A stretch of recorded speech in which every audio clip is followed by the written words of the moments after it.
Hello, hello, hello. I'm Lyndon Thorpe. It's Our Way, Our Wealth. I'm here every Saturday and Sunday, just for 30 minutes, to tell you what's going on in my feed and on my profile and the projects I'm involved with. I'm an embodiment mentor. You may not know what that means if you're new, but really it's an essential role at the moment because everybody's in their head. Everybody's in their mind, and the mind is just a very small part of the body, spirit, and mind trinity, which we need to be fully alive. Yeah, it amazes me that over the last 2 decades, we have survived by just living in this tiny space of the so-called mind. You'll see in a moment what the mind really is, because I'm going to read to you from my new book, which is called Your Body is Your Business Plan, Avoid Burnout. And it was published last Monday on the 11th of August. And I'm just in the middle of completing the audio book. So the paperback and the ebook are available right now. But yeah, I'm going to read to you from the beginning. It's not a long book. It's meant to be really a guide to help people avoid burnout. So many people are reporting burnout and how it crept up on them, and then it was too late. That's the problem. They don't hear the signs because they're isolated into the tiny space between the ears, which we've been indoctrinated to believe is the mind. But the mind is something quite different, and I'll tell you in a moment about that. So, yes, let me just introduce the book. Your Body is Your Business Plan, Avoid Burnout. I'm surrounded by people who are experiencing or have experienced or think they might be experiencing burnout. It's a very difficult condition to recognize, but there's a lot of fear growing because once it sets in, then there's very little you can do to stop it except stop everything and recover. And it may take months. So if you're running a business, this is just a disaster, you know? So I was very keen to try and show people how they can avoid it. And really, it's very simple to avoid, but it means totally reframing how you see the mind and how you see the balance between the body, the spirit, and the mind. And I think my book maybe explains that quite well in the foreword and the first chapter. So let me just read a little of it to you. Okay, here we go. When I first encountered the Buddhist teachings, I was 10 years old, playing lunchtime cricket in the sunshine with my father and brother in northwest England. The transistor radio was blaring out from the kitchen. I'd never heard of the speaker before. I'd no teacher, no temple, no Buddhist friends. In fact, the community around me was entirely Muslim, Christian, or atheist. But something in that voice went straight past my thoughts and into my blood and bones. If I had listened with my young mind alone, I might have dismissed it as unusual, foreign, or irrelevant. But instead, I listened with my whole body. Goose pimples rising on my arms, my breathing deepening, my chest warm with an excitement I couldn't name. That was the moment I became a practitioner, a journey that would span decades, continents, and countless moments of learning from masters, indigenous elders, and my own body. Years later, I would live among Australian Aboriginal communities who taught me something that no textbook or lecture hall ever could: how to come out of the mind, how to listen with the soles of my feet, my skin pores, my hair follicles, how to read the land and the air without a single word passing through my head. This was radical for someone like me, a university professor trained to live almost entirely in the intellect. I had also spent decades working directly with the human body as a body re-education teacher, music therapist, meditation teacher, and mindful educator in international settings across many contrasting cultures. I thought I knew the body, but Indigenous wisdom showed me that knowing about the body and living from the body are two entirely different things. Through these experiences, I saw how easily we fall into the trap of identifying wholly with our thoughts, as if they are the sum total of who we are. We are mesmerized by the constant firework display of thoughts, which burst and then vanish. And when we do identify wholly, we walk straight into the arms of a phenomenon that terrifies so many: burnout. Burnout is not just overwork. It's not even about hours on the clock. It's what happens when we abandon the deeper compasses of the body and spirit and let the mind, a single organ in the skull, run the entire show. It's like being haunted by a ghost that exists only in the mind, but can drain your life of its color and will. This book is written in short, potent chunks, so you can read it between meetings, on the train, or before bed, away from the thought show.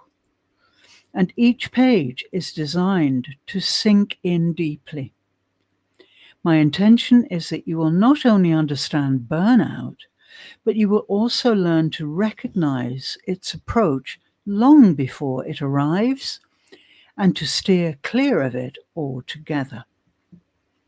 To do that, you will need to step out of the noise and into the cool, quiet inner core of your being to reconnect with the four inner compasses of the lodestone method, regulated by the master conductor of your nervous system, the vagus nerve. This is the path to clarity, resilience, and genuine leadership. As you read, remember, the mind is a servant, not a master, and you are so much more than your thoughts. Now let's go on to chapter 1. That's the foreword.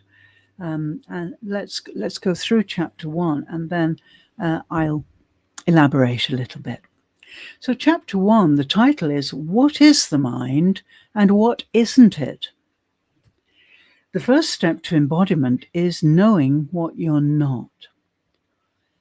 Let's begin with a liberating truth. You are not your mind. You are not your thoughts. You are not your stories.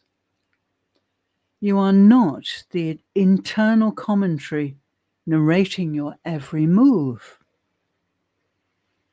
This isn't just a spiritual platitude, it's a lived, practical realization one that forms the foundation of embodied leadership, regenerative business, and sustainable well-being.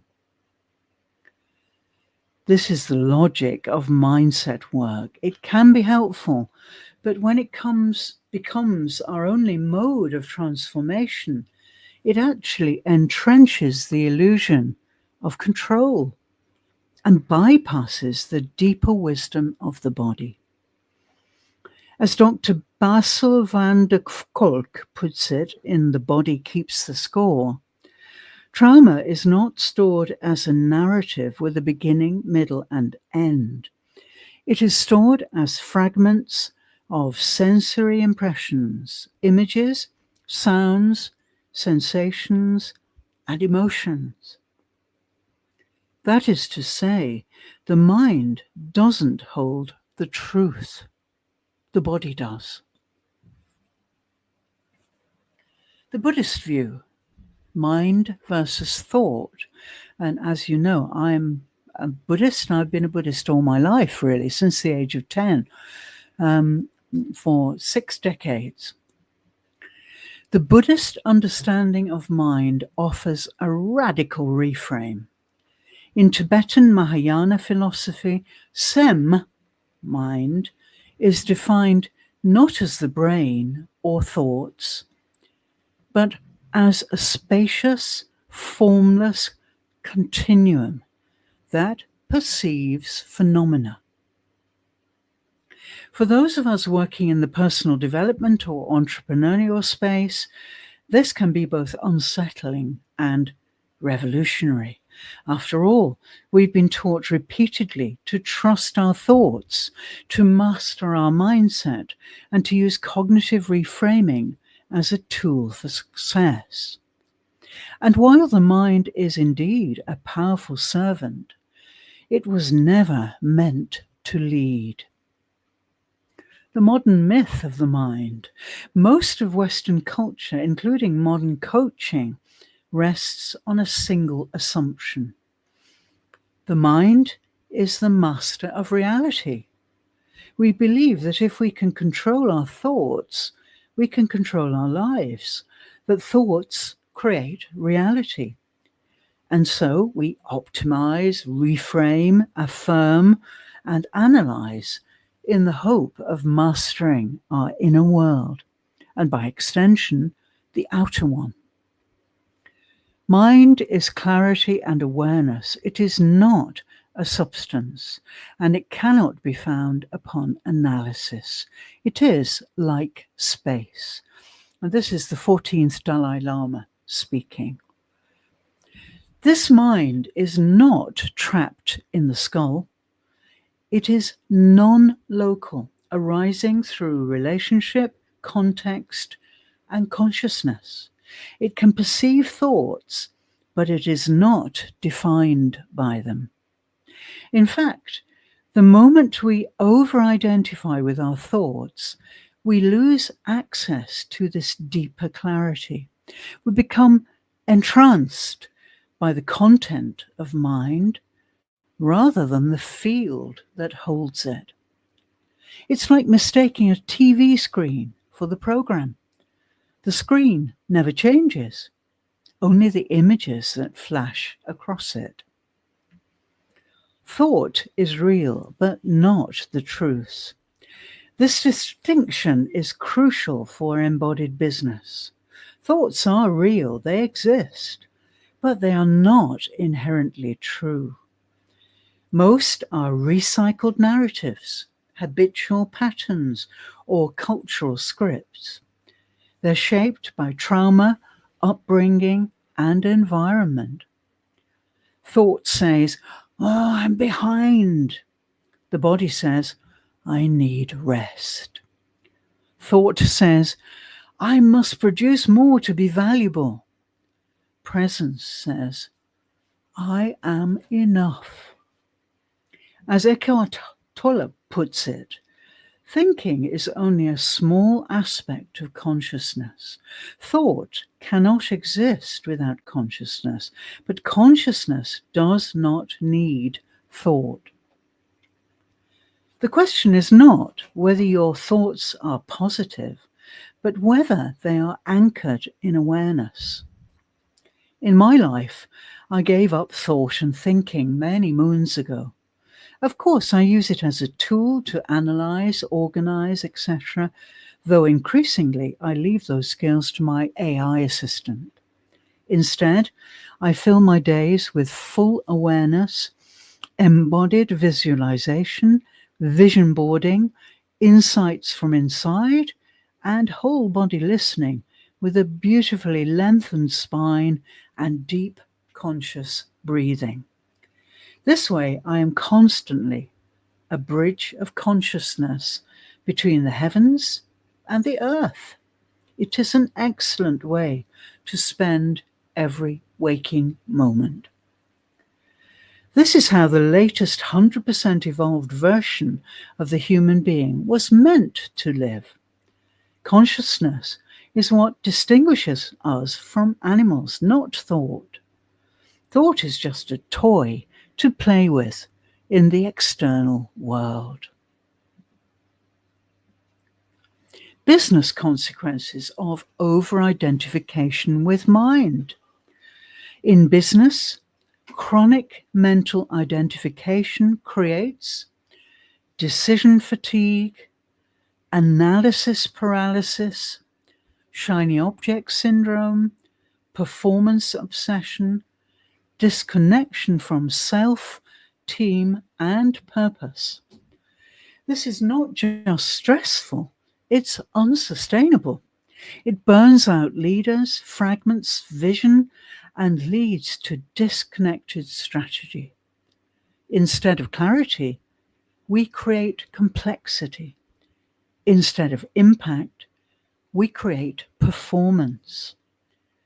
As somatic coach Stacey Haynes writes in The Politics of Trauma, real transformation is embodied. It happens in our tissues, our breath, our habits, and our instincts, not just in our insights. If your business lives only in your head, it will always feel precarious because the mind is not a stable place to live from. It's always scanning, sorting, and solving. What mind is not? Let's name this clearly. The mind is not your identity. The mind is not your worth.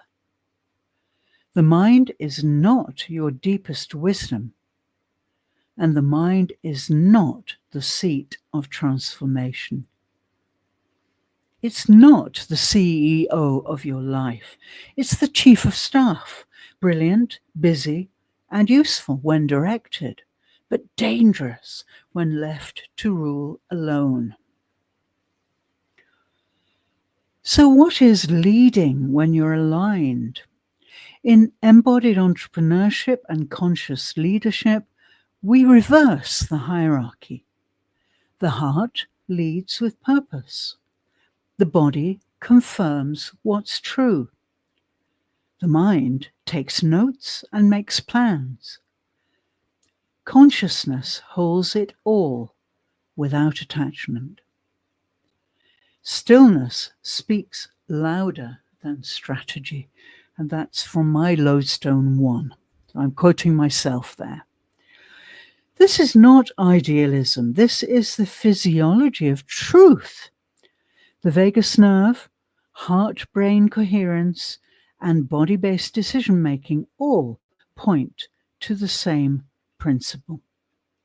Try this now. 1, close your eyes. 2, observe the flow of thoughts for 10 seconds. 3, now shift attention to your breath. 4, let your awareness hold those thoughts without chasing them. 5, ask, what's observing the thoughts? Answer, You. That is you. Business application, how this changes everything.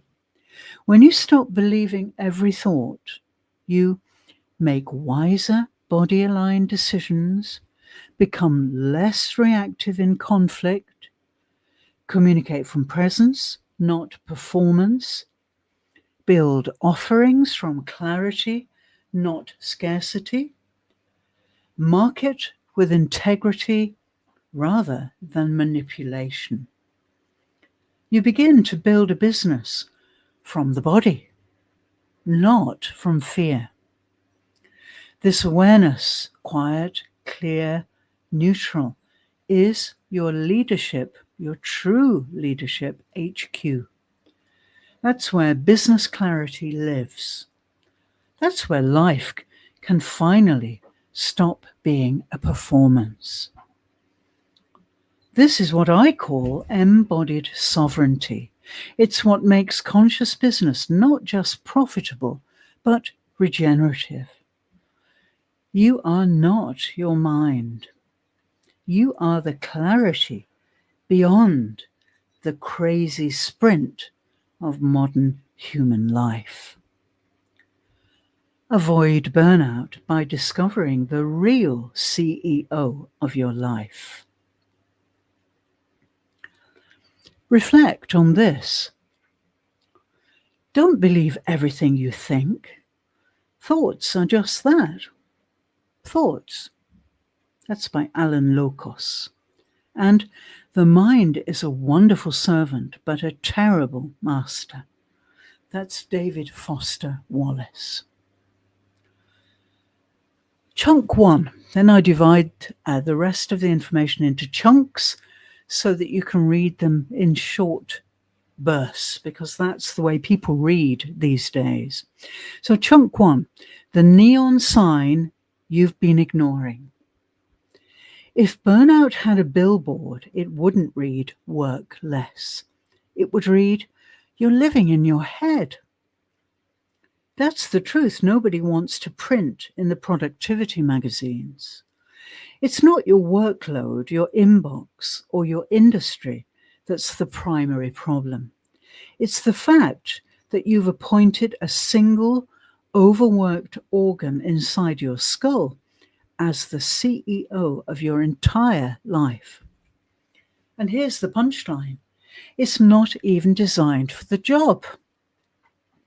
In the Lodestone method, we call this the great misassignment, when the brain is elevated above the other three inner compasses and the master regulator, the vagus nerve, is ignored like an unpaid intern.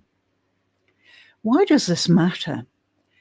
Well, because once the mind takes the throne, you enter a pattern that always ends the same way. Nervous system collapse, loss of clarity, and an emotional shutdown so severe you forget why you ever cared about your work in the first place. We call it burnout. I'm not going to tell you how to avoid it, not yet. That's the journey we're about to take together. So here's a reflection prompt. Think about this. When was the last time you felt completely drained, not just physically, but mentally and emotionally? Write down what you blamed it on and ask yourself if that's the whole truth. Chunk 2, the crazy spirit. The crazy sprint. Most modern business and coaching cultures operate like there's a gun at the starting line every single morning. You wake, check your phone, and the race begins to respond, to decide, to solve. And in that race, one tool, the thinking mind, becomes the sole instrument you use. You measure your worth in speed, output, and cognitive cleverness. The crazy thing? We've been sold this as the way to succeed. that the sharpest mind wins, the fastest thinker leads, and the only form of intelligence worth cultivating is the one that speaks in words, figures, and plans. But here's what Indigenous elders have been telling their communities for thousands of years, and what modern neuroscience is only just starting to back up. The mind is one compass, not the whole map. Australian Aboriginal trackers can read the land across miles, not with binoculars or GPS, but with the soles of their feet, the angle of the wind on their skin, the subtle tension in their gut, using their whole body to detect vibrations. They know where water lies underground, not because they think about it, but because their entire body listens. I have walked with tribespeople in the South Australian desert who suddenly stand stock still on one leg for several minutes of developed people's clock time, as they call it. Time is not measured at all in Aboriginal cultures and is circular, not linear, so the past and the future are anomalies. When their survey using their whole body as a detection device is complete, they reveal their findings. Let's take cover. There's a bad sandstorm coming. This prediction was later checked using technology and found to be true 10 miles away from where we stopped. Here's a micro practice to try. For the next 60 seconds, close your eyes and listen with your skin, which has 84,000 skin pores. Notice air temperature, movement, and pressure. No need to name anything, just sense. Chunk 3, the 4 inner compasses. The lodestone method is built on a truth you already feel but may have forgotten. You have 4 inner compasses, not 1. Number 1, the brain, the brainstem and pineal gland, the strategist and integrator. Processes information, plans action, holds the mental map. 2, heart and lungs, the electromagnetic powerhouse, emits a field of 60 times stronger than the brain, synchronizes emotional and physiological states.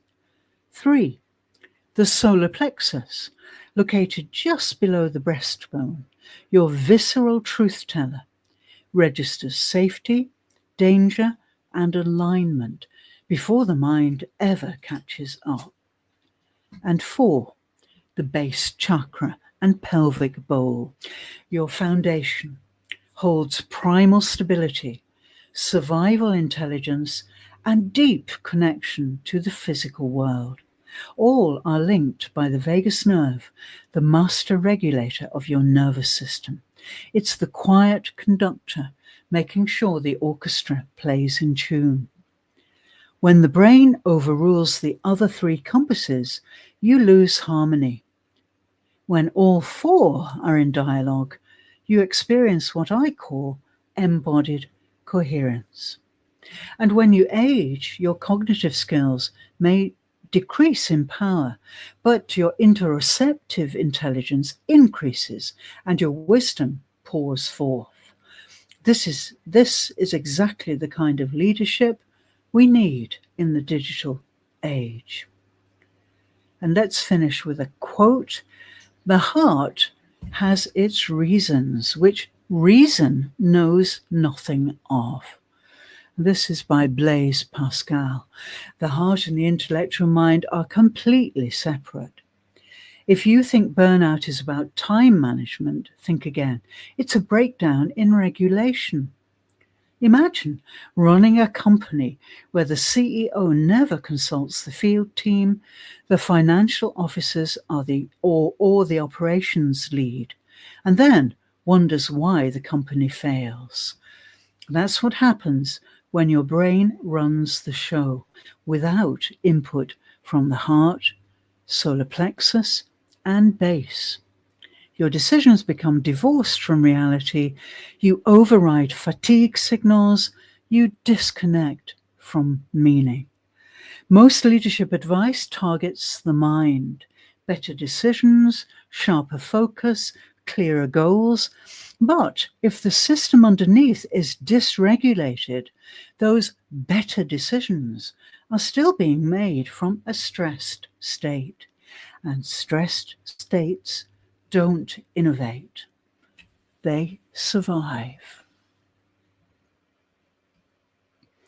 Now, that's most of the first part of my book, Your Body is a Business Plan, Avoid Burnout. And this is the first in a series of books that concerns the body and business. Yes, the audiobook will soon be available. So I'll be posting about it, and I hope you'll get to read it if you love to listen. So thank you so much for joining me today. I'm really glad to give you a little insight into my book. I hope you'll get it. I'll leave the link here under the live window. Thank you for joining me on Our Way of Wealth. I'm Lyndon Thorpe. If you have any questions or comments, please leave them for me and I'll get back to you straight away. Thank you so much. I'll be here again next Saturday and Sunday. Next weekend, I'm going to have a special guest to introduce to you. Thank you so much. Have a great week ahead. Bye for now.